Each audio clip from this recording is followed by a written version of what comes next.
Meaning of insecurity. Insecurity. Insecurity. Insecurity. Insecurity.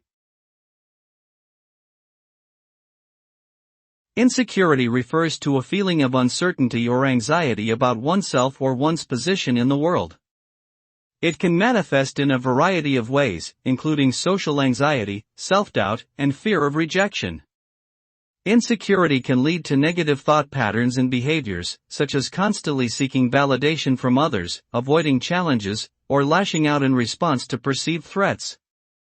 Overcoming insecurity often involves building self-esteem and developing a more positive self-image. This can be achieved through self-reflection, therapy, and support from loved ones.